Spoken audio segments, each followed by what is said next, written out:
Okay, so in this example, we're going to practice making perfect square trinomials. We're not really solving anything. These aren't equations. We're just learning how to deal with, how do we get it so it could be a perfect square trinomial. And then we'll be able to show you how to do completing the square and solving and all of that. Okay. We're basing this on ax squared plus bx. Actually, right now the a is 1. A equals 1. We'll show you what to do when a isn't 1. I'll show you that later. Okay. So you might say, well, there's no c. Right. That's what we're trying to fill in. It's like we're filling in the blank here. And how do we do that? You take the b and divide it by 2 and square it. Okay? That's what we do. All right. So it says, what term should be added to each binomial so that it becomes a perfect square trinomial? Write and factor the trinomial. Okay, so we've got a 1 there. That's great. We've got b being 8. So we're going to take the 8. That's b.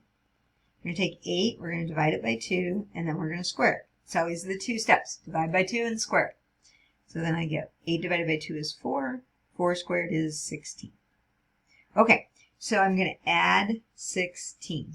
That is the magic number, I call it sometimes. That's the number that completes the square, the 16. So it says, what term should be added? Okay, it was 16. That's what should be added. And then we have to factor and write the trinomial. Okay, so there's the trinomial, x squared plus 8x plus 16. And then it's going to factor into x plus 4 squared, that binomial squared. Now, here comes the question, hopefully in your mind. How did we get that 4? Well, there's 2 ways. You either think of it as the square root of 16, or go back to when you divided the b by 2, when you got the 4 before you squared it. That's how you get it. Okay? It's that number before you square it. Okay. We'll show you another one. So these next 2, they're going to be a little bit trickier because you might even be noticing that right off the bat. So we're saying, what can I add here? What can I fill in the blank with? I take the b. By the way, this is 1. The a is 1, so that's important, but it's 1. So you take the b, which is negative 7, and you're going to divide it by 2, and then you're going to square it. Now, you might be saying, hey, wait a minute, 2 doesn't go into 7. It went into 8 just fine, but now what do I do? Well, we're going to live with it as a fraction. We're going to square it. It'll be 49 over 4. And so we get this beautiful fraction, 49 over 4. We just put that in there. There, we've written the trinomial. We've added in the term that will complete the square. So, yeah, sometimes it's a little tricky, with the fraction, but we're dividing by 2, and that's how it happens. If you're thinking, well, I'd rather use a decimal, I wouldn't do that. Okay. You're not going to see them in a decimal form, generally. Okay.